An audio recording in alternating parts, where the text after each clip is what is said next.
Ross, and I'd like to welcome you to The Joy of Painting.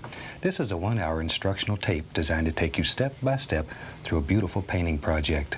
On this tape, we will paint a picture which has never been seen on the Joy of Painting television series, and we'll have sufficient time to demonstrate in detail the various steps and procedures used to create individual effects. Think of this tape as a private lesson in my studio, and I've reserved this front row seat just for you.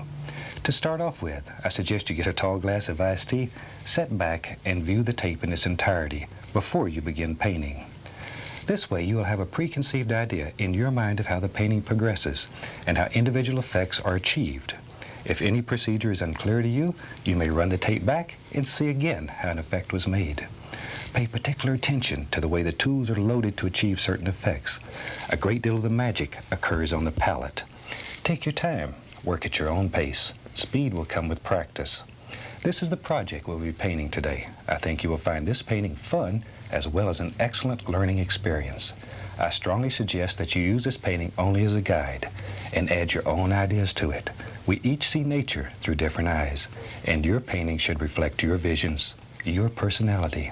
Devote some time to practice and become familiar with each piece of equipment. And very soon, you too will experience the joy of painting. Before we get started, let's put a complete supply list on the screen, listing all the materials you need to paint this fantastic scene. Then I'll be back with you in just a second.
All right, welcome back. Tell you what, before we get started, let's spend just a second and talk a little bit about the equipment that we're going to be using to accomplish this fantastic painting. The brushes we use, the main two brushes that we use, this is a 2-inch and a 1-inch brush.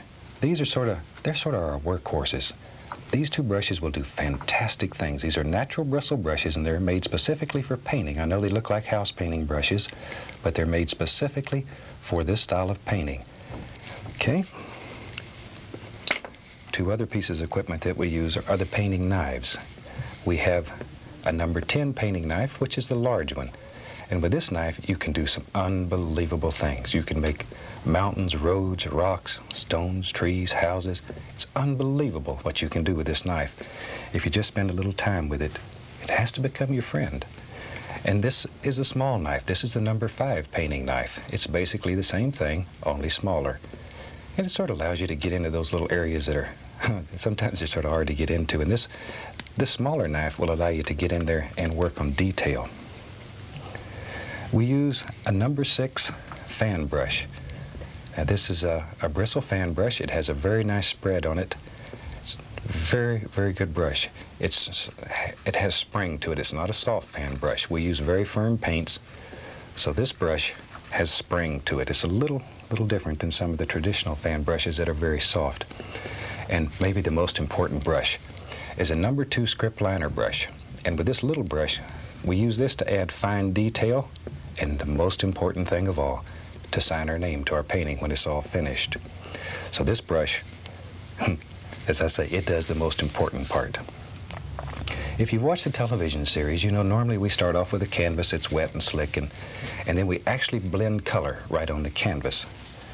Now, to create that effect, we use liquid white, and liquid white is a thin liquid oil-based paint. And with this material, we completely cover the canvas. This is what makes the canvas wet and slick and allows us to make all these fantastic effects on the canvas. Probably the biggest mistake made when people first start is applying too much of the liquid white. All you need is a very thin, even coat, completely covering the canvas. Normally this is applied with a 2-inch brush. Then use long horizontal and vertical strokes to assure an even distribution of paint all the way across the canvas.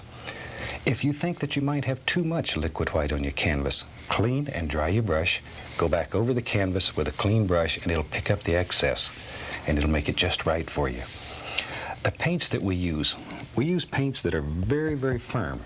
They're very dry. Unlike traditional oil paints that are thin and soupy, these paints are very dry.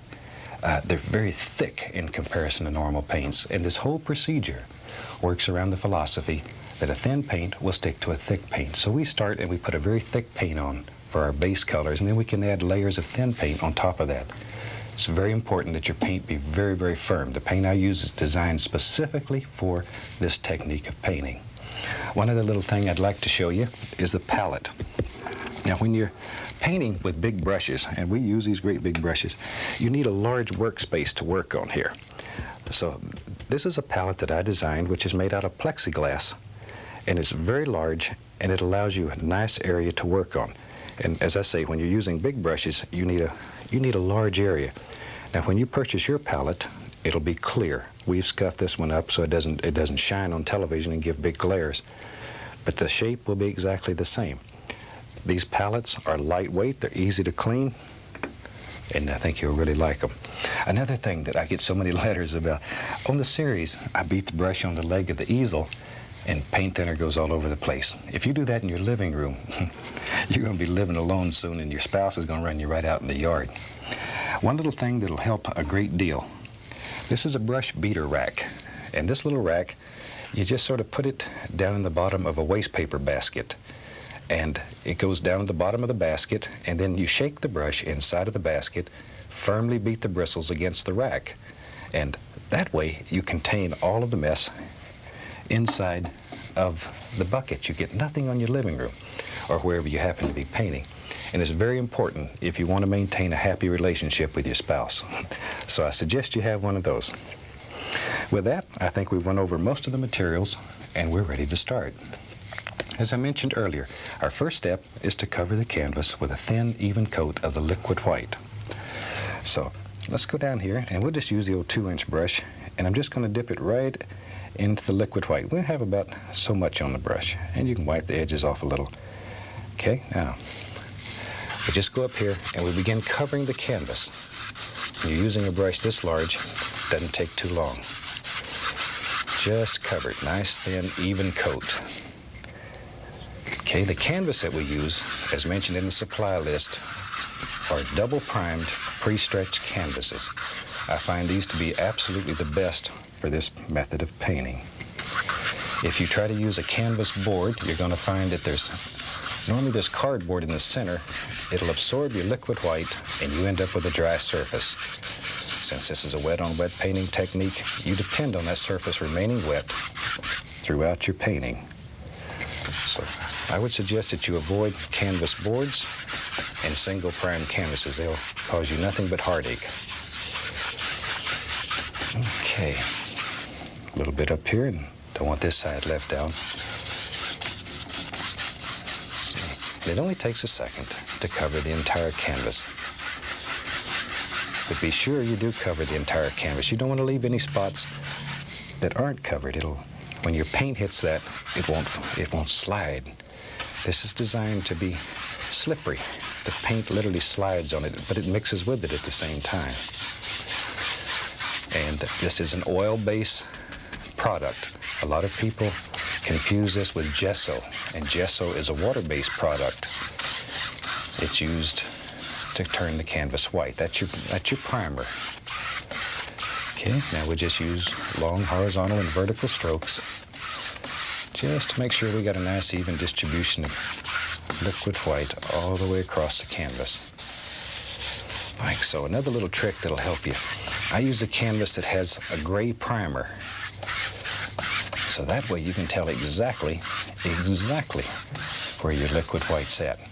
If you don't have a canvas that has a gray primer, then you can take a touch of the liquid black and add it into your liquid white and make it sort of a grayish color. And then that way when you put it on the canvas, you can tell exactly where it's covered and where it's not covered. Save you a lot of problems. Okay, let's wash our brush. We wash our brush with odorless thinner. And I really, really recommend that you use odorless thinner. If you don't, you're going to be the most unpopular person in the house. Shake off the excess. I have a little box down here. I just shake the brush into, then that's absolutely the most fun part of this whole technique. I get letters from people who don't paint. They just buy a brush and beat it, take out their frustrations. See, it's a lot of fun.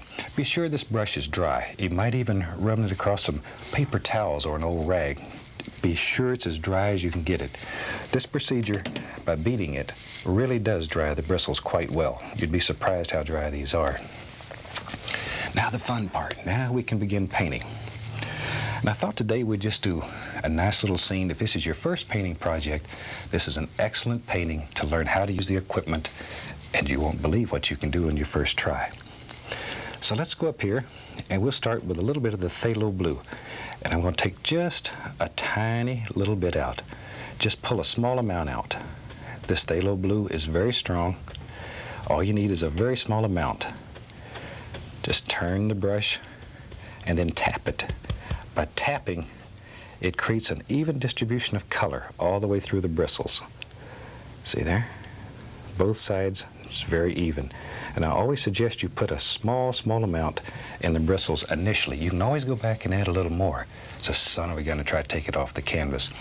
Also in this painting, I'm going to try to show you the major mistakes that people make and how to correct those mistakes. So if by chance you happen to have a problem, I hope we show you how to fix that problem. Because as you know, we don't make mistakes. We have happy accidents. Okay? So we have a little phthalo blue. Now the canvas is wet. Now we're going to go right to the top.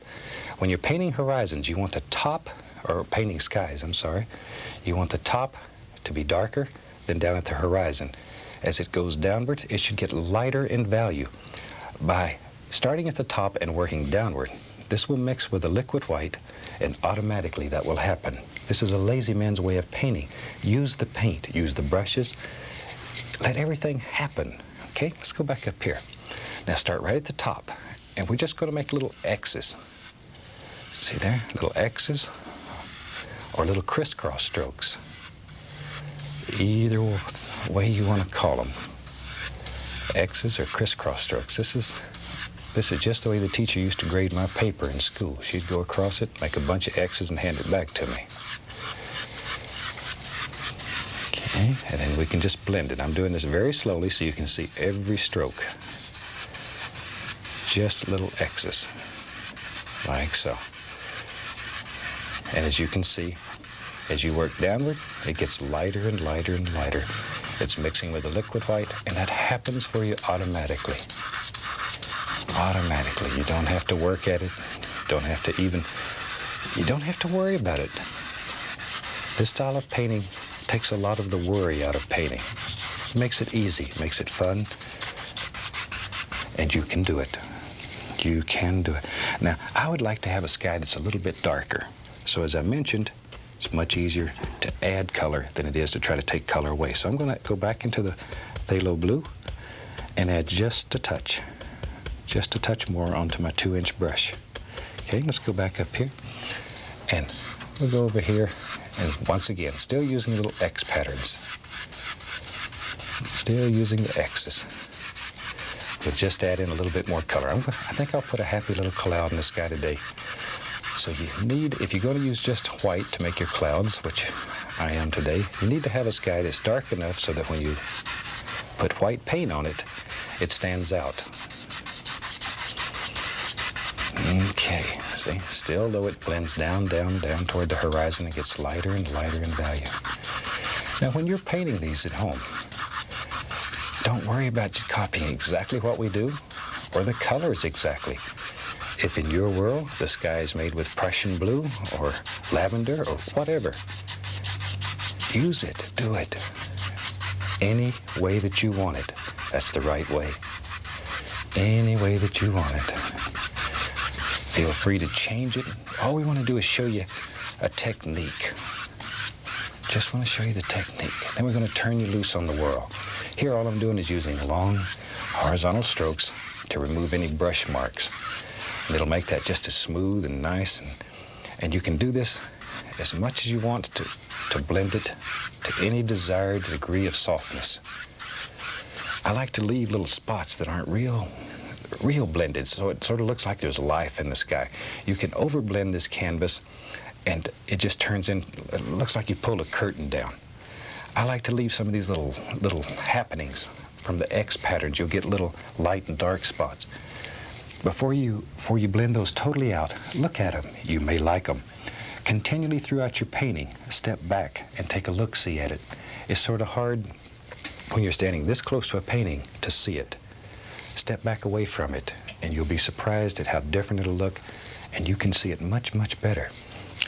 Now then, while we have this blue on the brush, I'm going to go right up to the same spot and I'm going to get a little touch of phthalo green. So we have phthalo blue and phthalo green, and just a tiny bit of the green. Boy, that's a strong son of a gun. Be careful with it. And all we're going to do is, once again, is tap the color into the bristles. Just tap. Okay, let's have some water in this painting. Now water, if it's still water, is always flat. It's always level. So your brush strokes are important here. One of the easiest ways to make still water, start from the outside of the canvas and pull inward. Just pull it inward, straight as you can make it. Just pull it sort of inward. Now see, if you start here and go over, so you get this big harsh line, that's a son of a gun to blend out. Always come from the outside in, and you don't have that. Now we got to try to blend that out. See how hard that is to get rid of? So start from the outside and pull toward the center.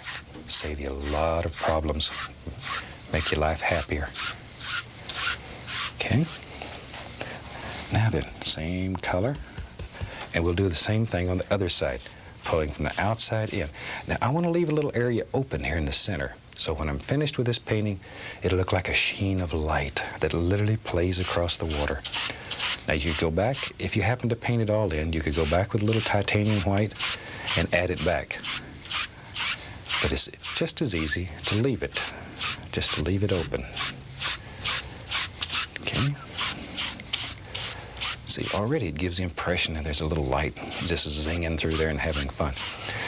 Now then, see, by starting here and working upward, just like in the sky, the paint's going to mix with the liquid white, and it should get lighter and lighter toward the horizon. Okay. Now we'll wash our brush. There's a screen in the bottom of this bucket that I scrubbed the brush against, and that allows the that allows the solid materials to settle to the bottom, and it keeps your paint thinner relatively clean. Just beat the devil out of that. Okay, now with long strokes, you can go all the way across this water area, and that light area will remain in there. Now you can keep blending till you blend it away. You just want to sort of bring it all together. Suggest that you don't try to kill that. It's still in there. It's enough in there that when your painting's finished, it'll add a little pizzazz, a little sparkle to it. There we go. All right, another little trick. Like now I have just a small amount of paint on the brush. Instead of going through the entire cleaning procedure, all you have to do is just beat it firmly, and it'll remove that paint. It'll save you a lot of work. As I said earlier, I'm lazy. I look for easy ways to do things. Tell you what, let's do. Let's have a happy little cloud. Let's get the old fan brush. I'm gonna go right into the titanium white, and I'm gonna really load this brush full of paint. I'm gonna reach down here, be right back with you. Get a touch, just a touch, of the bright red. It's very strong. Just want to add a little sunshine to this, just a touch. Both sides of the bristles are very full of paint. Both sides. Okay, let's go right up here. Now you have to make a big decision. In your world, where does your little cloud live? Let's go right up in here. Maybe there's a happy little cloud that he lives up here and floats around the sky and has fun all day. Take just the corner of the brush and make tiny little circles. See? Just tiny little circles. And you're using quite a bit of pressure. Just get in there and really work that brush in. And all you're doing is looking for just your basic cloud shape. Now, if you stay in one place, let's make a mistake here so I can show you. If you stay in one place and just keep winding this up, you're going to end up with what looks like a big cotton ball in the sky. If that happens, take your knife and just remove the excess paint. Be brave. Just get up in there and zip it off. If you get rid of that excess paint, you're halfway home. Now, if it's big, you could take and add a little more blue to the sky and cover that right back up. That's small enough that we can get away with it. So, wash off my fan brush. Okay, and let's go right back into our titanium white, load that brush full, and we can go right back over it. One of the biggest things to remember about clouds, don't overwork them. Don't overwork them. Get in there, throw in a little bit of happy color, and get away from them. We'll work them to death later. Right now, all we're doing is just putting in a little bit of paint. Okay, now watch. We'll go to our 2-inch brush. Be sure it's as dry as possible. Okay, now come right up in here, and we're going to take just the bottom of this brush, and using tiny little circles, we're going to blend the base of the cloud. We're not touching the top yet. We just want to blend the base of the cloud very lightly. Very, very lightly. Just barely touching. But we haven't touched the tops. Okay? Knock off the excess paint. Now we're going to fluff this cloud. Just watch here. We're going to take it and make a big stroke. Don't do this straight up. If you do, your cloud, it'll give the indication that it's raining up. It'll bother you to death. Do it in big circles, big sweeping circles. And then very lightly, very lightly. This is 2 hairs and some air. 2 hairs and some air. It's that light. Just gently blend your cloud. That'll soften it and put it right into the sky. Isn't that a sneaky little way to make clouds? And you can do it. You really can do it. Okay, take a little touch more of the bright red into my titanium white. Now maybe there's another happy little cloud. Maybe this big cloud's got a friend that lives right there. Right there. A little more color, and you can put another cloud. But do these clouds one at a time. Just one at a time. Finish this one up here completely before you start on this one. Otherwise, when you blend the base of this one, it'll kill the top of this one underneath, and we don't want to hurt him. Just let that wander right on off. See, maybe this cloud just wherever you want it to go. Make a decision, drop it in. On this piece of canvas, you are the absolute master. You can do anything that you want to do here. Good clean dry brush, and once again, blend the base of that out. See, gentle little strokes. We're just blending the bottom of the cloud. Barely, barely touching. Okay, now we'll grab it, fluff it, fluff it, fluff it. See, very lightly, barely touching it. And it pulls little streakies up into the sky when you do that. And that's going to make you a little nervous. Don't worry about it. Don't worry about it. When you go across and blend it, those little streakies will go away, and they end up being beautiful little clouds. Beautiful little clouds. Okay, one more for practice. One more for practice. We'll load the brush full of paint, and maybe there's a happy little cloud that, oh, what the heck, maybe he lives right there. So all we do is just bounce him on. Where do we want him to go? Right, maybe right out in here. Just wherever you think he should live. That's exactly where he should live. You make the decision. You decide. You decide. You can create anything that you want here. Look at that. Now then, once again, clean, dry, 2-inch brush using just the corner, just barely graze those edges. And then fluff it, and very lightly. Give it a little blend, and that's simple. You have another happy little cloud in your world. All right. And that easy, you can make clouds. Now you can also add color. You could add grays and etc. underneath if you wanted to make different types of clouds. You just make the decision. But that's one of the simplest and nicest, easiest, most effective ways that I've ever found to make happy little clouds. The fan brushes I'm just drying on paper towels. Okay, probably one of the most popular things to paint, no matter if you live in Florida or Alaska or anywhere in between. And if you're interested in selling paintings, one of the things that sells the best is mountains. So I want to show you how to do mountains. Let's take some Prussian blue, and to that I'll add some midnight black, and a touch of alizarin crimson. Just a touch. You could add a little Van Dyke brown there too if you wanted to. Okay, mix it up just like, you don't have to over mix. Let me clean the knife and I'll be right back here. That way you can really see. Now then, one of the things about this knife that's so important, this edge out here is straight. That's very, very important. It makes the knife very easy to load. So you pull this paint out here as flat as you can get it, just really mash it down and pull it, and then just cut across. And that easy, you get a little roll of paint. There you can see it. But it's important that it's set right out on the edge of the knife. It's most important. Now these knife blades we've painted black so they don't glare on television. When you buy your knife, it'll look like chrome. It's very bright and very shiny. Okay, now then, with that little roll of paint, you have to make another big decision. Where does your mountain live? Okay, let's say the mountain lives in this painting right here, pushing very firmly, very firmly. Get tough with it.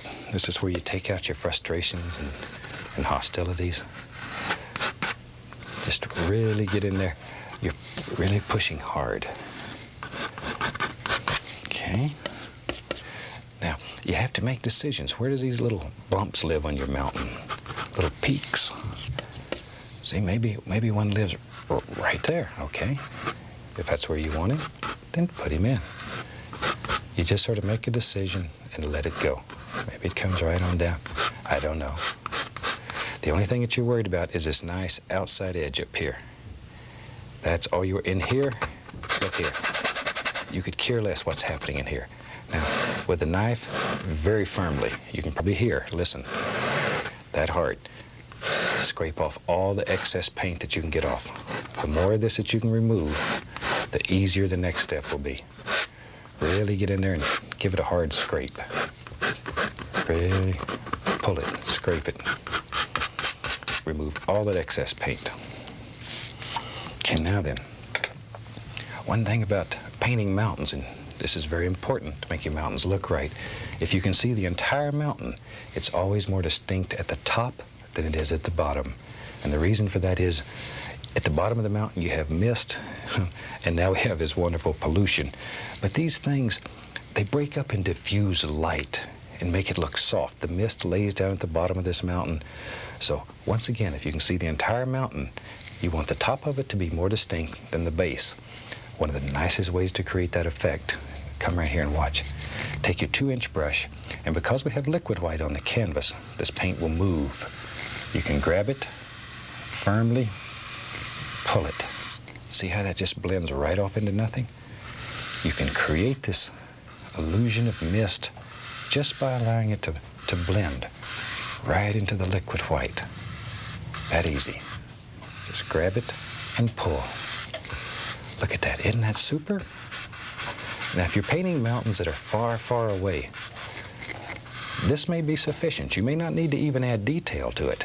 The farther away your mountain is, the less detail you're going to see. So a lot of times in paintings, if the mountain's far away, all you have to do is this.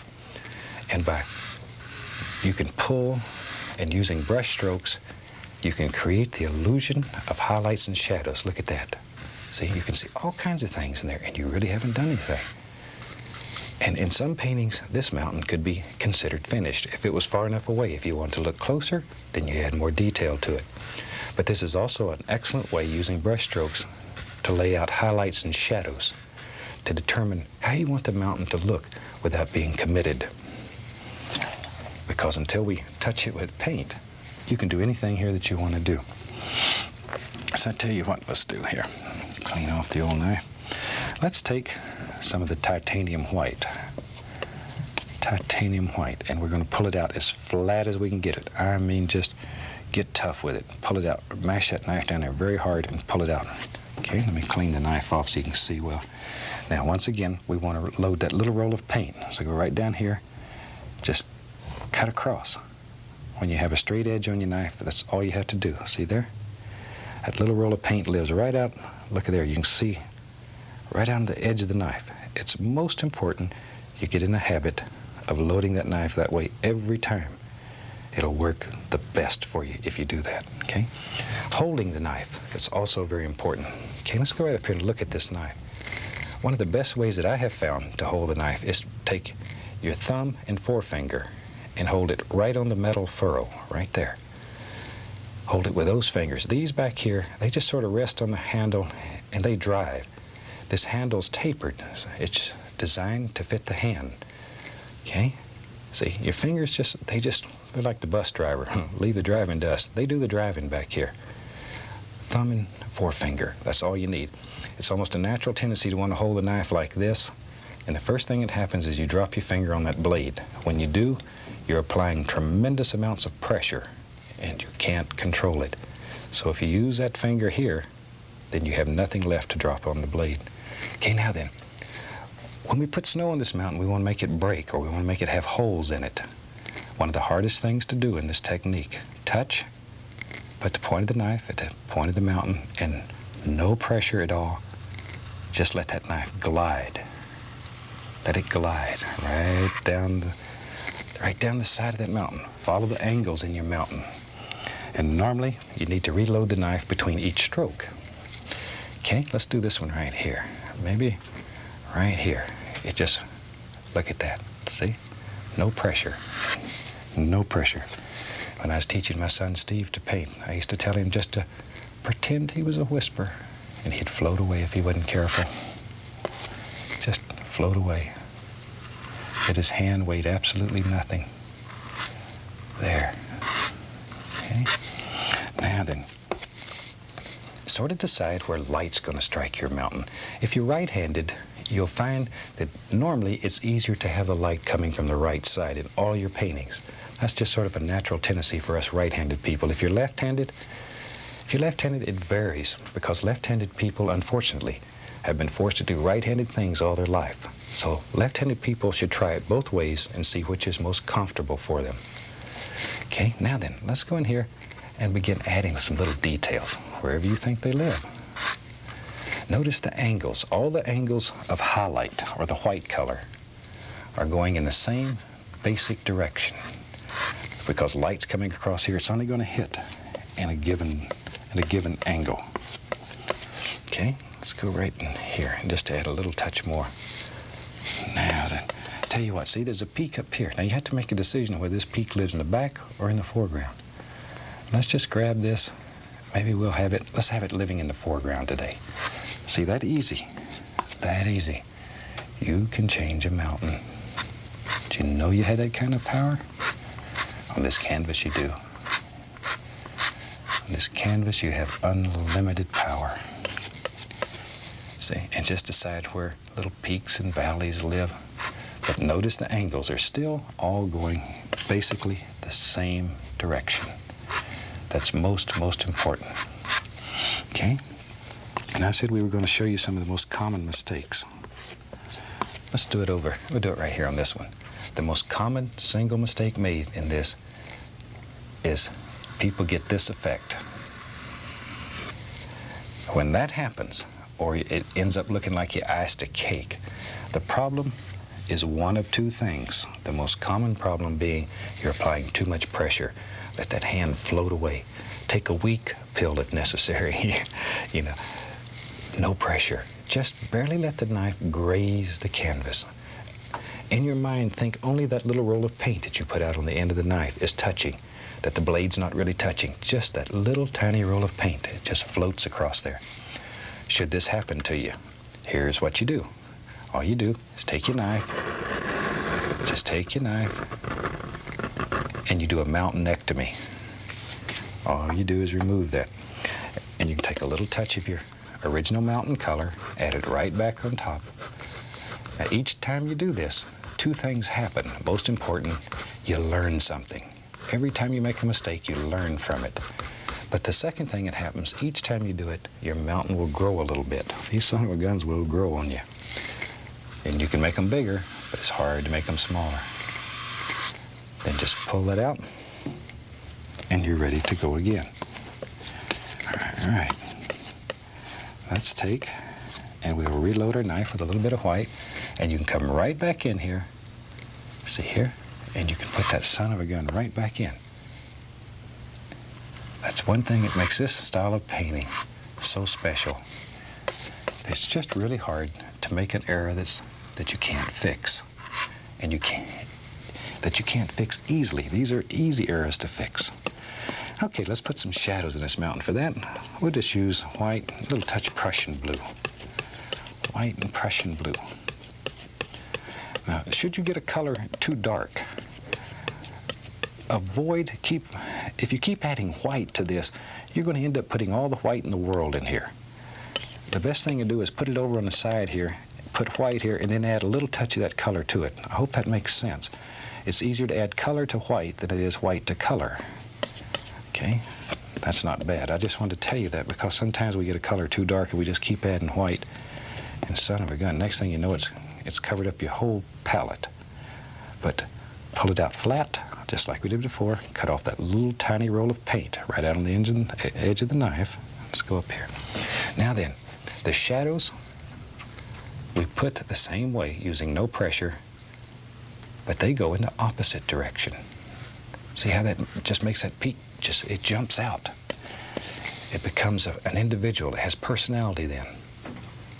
Okay, come right down there, add a little shadow, and don't kill all these, let the paint break. You don't want to kill all these nice dark areas that you put in. They end up being the deep areas in your mountain, dark shadows. See this little peak here? That little peak doesn't look right until you come right in here and give him his own shadow. Now, once you give him his own shadow, then he becomes an individual. See? Every highlight in your mountain, each highlight has to have its own shadow or it won't come out and play with you.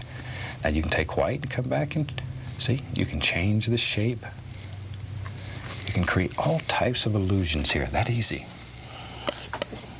Okay, now over here, we need the indication of a shadow in our mountain. Just like so. Just like so. Okay, now if there's another little peak here, add a shadow. Once again, that will allow that little peak to become an individual. Just like so. And you can add you can just go on and on till you have the entire canvas covered with mountains. And that's an excellent, excellent way to practice. Don't be afraid to spend time practicing. It will pay you huge dividends in your painting career. Okay, let me clean off the old knife. I'm going to wash my brush. I just like to wash these brushes. That's really the fun part. Shake it off. Just give it the devil. Now, once again, we talked earlier about mist at the base of these mountains. To help create that illusion, I'm going to take the 2-inch brush and tap very, very lightly. And the higher up I go, the lighter, lighter, lighter. Barely touching. Follow the angles. If this goes this way, follow that angle. Don't just chop across like that. It'll cut your mountain off and it'll look like somebody took a big knife and cut the base of your mountain off. Follow these angles very lightly. Can't stress that enough. All we want to do is we want to diffuse. We don't want to destroy. Over here on the shadows, follow those angles. Always follow the angles in your mountain. Now then, very lightly, 3 hairs and some air. Lift upward. Lift upward. That does 2 things. It softens, helps create that illusion of mist, and it removes the little tap marks from your brush tapping against the canvas.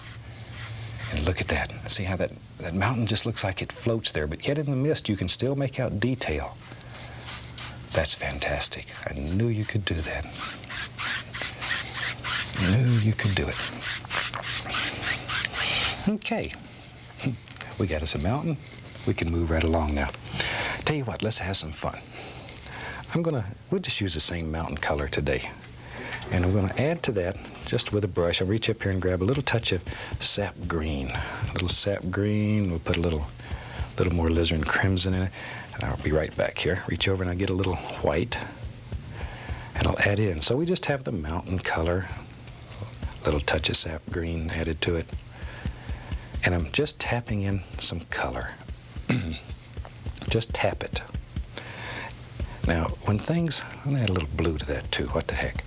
When things are far away from you, if you're seeing little foothills, for example, that are far away from you, they have a bluish appearance. And the farther away, the more bluish they will look. The blue is caused because there's water molecules in the air, and they create the illusion of a blue tone to things that are far away. As they get closer to you, then you make out not only more detail, but you make out more color. And that'll help make your landscape look real. And if you're selling paintings, it'll bring that happy buck home. Now then, tell you what, come right up here and let's have us a little foothill that lives right at the base of this mountain.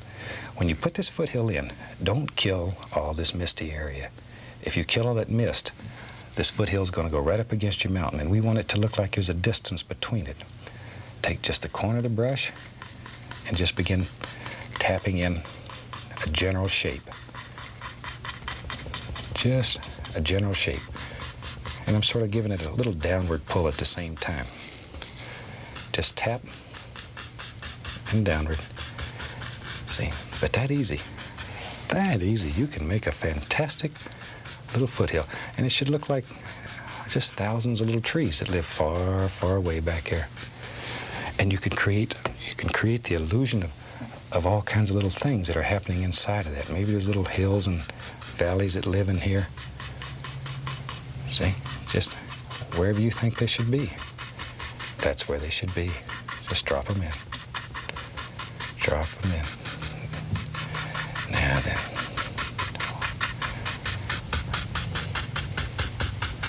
See there? Now pull straight down when you do this. Straight down. Now while we have this brush, I'm going to add a little more of that same exact color. Same color. Same color. And let's go right underneath here. This is water, so we're going to reflect this into the water. Touch and pull straight down. It's most important that you pull straight down. Try not to let these reflections go off at an angle. See how unreal that looks? Pull them straight down. Straight down. I can't say that enough. There we go. Straight down. And that also will mix with the liquid white that's on the canvas, and it allows it to slide. Now very lightly, just go across. You don't want to kill all these lines you made. Just go across enough to shimmer it, just to make it look like water. And that easy, you have instant reflections. Now then, if we want to make this look like little trees that are far off in the distance, take the 1-inch brush, and this is short little strokes, maybe 1/4 of an inch high, tiny little strokes. Start at the top and just gently pop up. Tiny, tiny little strokes. Tiniest little strokes imaginable. Just lift it upward. Start at the top and work downward in layers. See, now we'll come back. Layer after layer after layer after layer. There we go. See? Just layers after layer. And it'll help create that illusion of little trees that live far, far away. All right. And then, we need a little water line into here. That'll help separate these two dark areas. So I'm going to go right into the liquid white. put some on my palette here. Pull it out as flat as you can get it. Really pull it out and then cut across. Okay, let's do that again. Pull it out flat and just cut across. So you get a little tiny bit of paint right out on the edge of the knife, right on the top there. Okay, let's go up here. Decide where your waterline lives, and using a firm pressure, just literally cut it in. Just act like you're trying to cut a hole in the canvas. This old canvas is tough. Don't worry about hurting it. Shoot, they make tents out of it. It's a tough son of a gun. You can really get in here and get rough with it. See? Now these lines, you can go anywhere you want to go with them, but they have to remain basically straight. If they don't, your water look just like it's going to run out of the painting. You had to tie a bucket on one end. We don't want that to happen. Your floor will get wet. You'd be upset with me. If you want to put the indication of a few little ripples out here, just put them in. They too need to be straight. If they're not, they're going to look wrong. And the further away they are from you, they should get smaller in size. That'll help create that illusion of distance in your painting and depth. Makes your painting, makes it alive. Gives it much, much more interest. Okay. Now then, let's take and mix up a big batch of color here. We'll take some black, grab some Prussian blue, shoot some sap green, alizarin crimson, brown. You can just throw all your dark colors in, just wherever you want them. Just throw them in. Well, you might as well mix up a pretty good pile of paint. We're going to use a lot of this. Okay, let me get a brush. Now it's time to have some fun. I'll tell you what, so often we avoid this large brush because of its size, but it'll do fantastic things for you. Give it a chance. Practice with it. Let's go up here and load this brush. We're going to make some bushes and some trees. Pull this brush in one direction through the paint, firmly. Hold it straight and pull it. Try not to lean the brush over like that. Go straight down, and pull it. See how I'm bending the bristles? Straight down. It loads a lot of paint into the bristles. Okay, look right on the end of that brush. You can see all the paint is there. I mean, there's a lot of paint. Don't be afraid to apply some paint. Okay, and the brush has a slight curve because we pulled it in one direction. Let me hold it up here in front of the canvas so you can see it good. See right here, there's a slight curve to the brush. That curve was created by pulling it in one direction. You want that curve to be at the top. So there you can see it maybe even better. See, there's a slight curve at the top. Okay, let's take that curve to the top. Decide where a bush lives, or a tree. Maybe one lives right here. Touch the canvas, give a slight upward push. Just a slight upward push. Now, if the brush slides, you're going to get things like that. We don't want those. Don't want the brush to slide.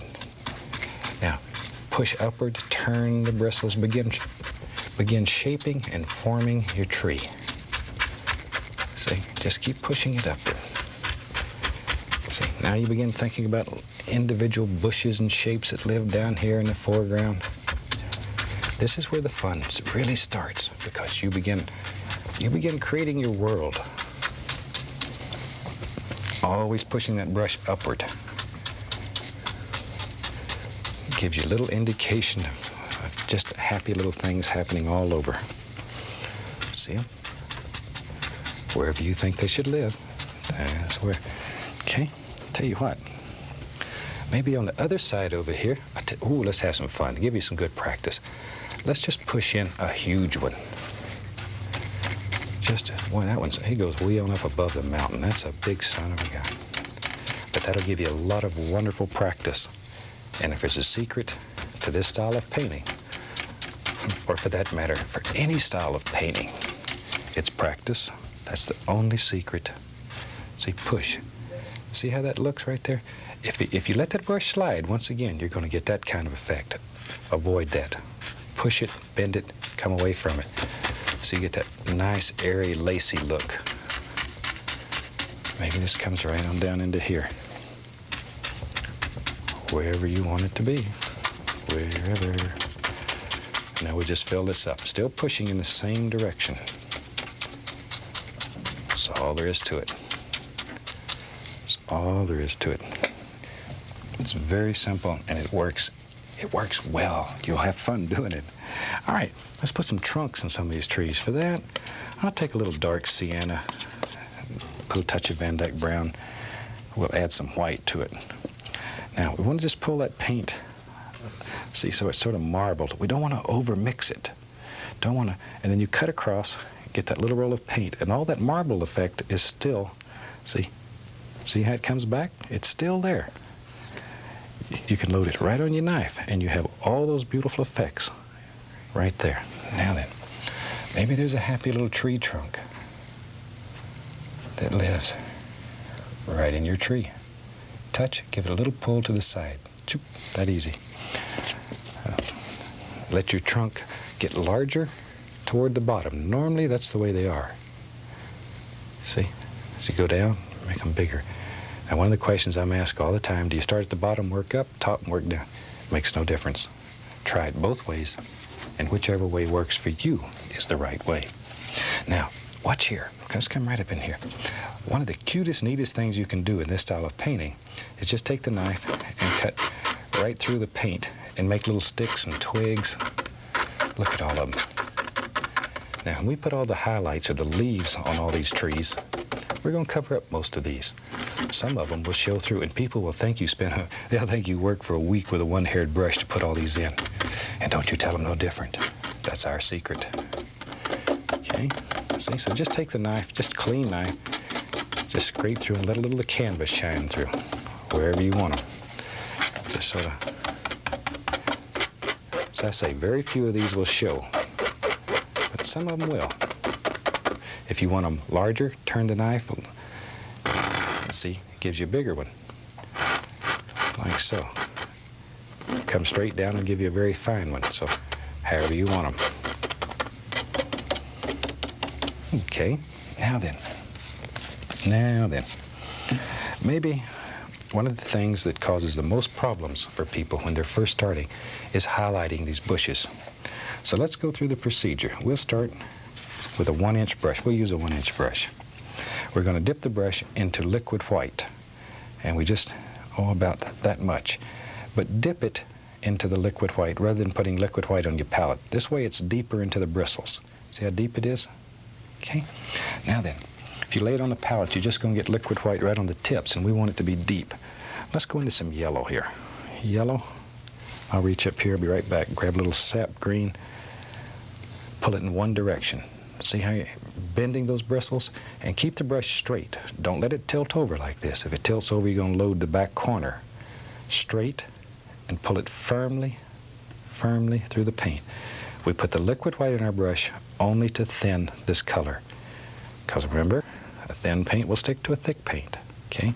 Look at the amount of paint that's on the end of the brush. A lot of paint. And once again, we have a curve, a slight curve, and pulling it in one direction. That goes toward the top. Let's just practice right here. Let's come right in here. Now then, to make a highlight on this bush, just touch, give it a slight push, barely pushing, like so. Now what happens so often is people will keep going back over and over and over and over, or they let it slide, and they get things like this. If you get something like that, the first thing that it'll tell you is that you're normal. We all have to go through this. There's no getting around it. It's the way you learn. Take your knife, zip it off. You do a bushectomy.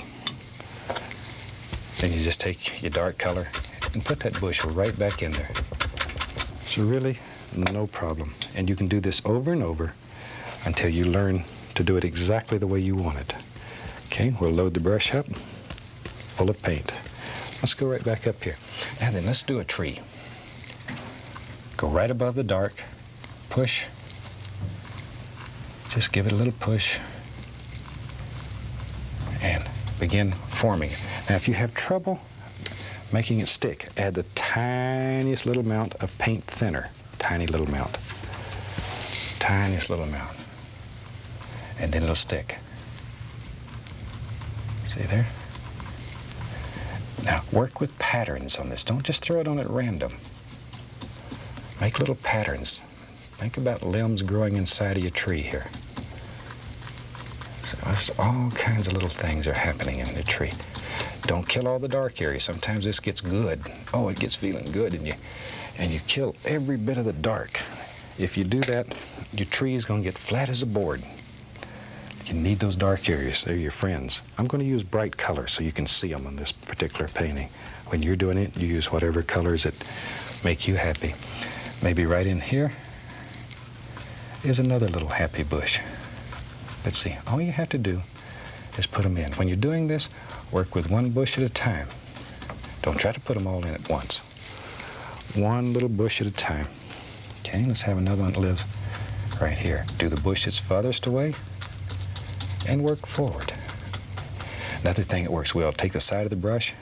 Can you see that? It's hard to see right there. Give it an upward push. See there? And it's a super way to make little grassy areas and do them in layers. See the layers? Leaving just a little dark in between. Look at that. It's a beautiful, beautiful way of just making just some of the prettiest, softest little grassy things. Only had a touch of paint thinner right on my brush. Get a little green, a little yellow. And we can go right up in here, and maybe there's a happy bush. He lives right here. Slight upward push. One of the things that's great, if you have old paint left, save it. You can freeze it and keep it indefinitely. Just cover it, put it in your freezer. And you can thaw that out and use it to practice. Shoot, paint's too expensive to waste. Okay, a little more of the yellow. I'm going to get a little bright red. We're going to make a zing in this. We'll make that sun, we're going to jump out. Maybe right here. Ooh, look at there. See? Sort of a nice orangey color. Just really stands out and has fun. Okay, I'm going to get a touch more of the liquid white just to thin the paint. Go right into this. Just pull it through. Okay, now we can begin adding all these little things on here. You know, while I'm doing this, one thing I want to mention to you, if you enjoyed this instructional tape, we have numerous other tapes, not only with myself, but other fantastic painters in just about every medium. So if you would like a brochure, drop us a line. We'll be glad to send you a brochure that tells you all about the other ones and show you in full color, boy, what's going on. So let us know. And if there's things that you want to see on instructional tapes that we're not doing, let me know that too. There we go. See, I'm just adding layer after layer here of color. Like that. See? There they go.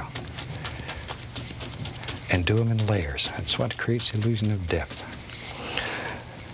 There. See? Just wherever you want them. And then we'll push up some more of those little grassy things. They're easy and they're fun. Easy and fun. Just like so. Okay, now then with a knife, you can just go back in here and scratch in a little stick or two wherever you want them.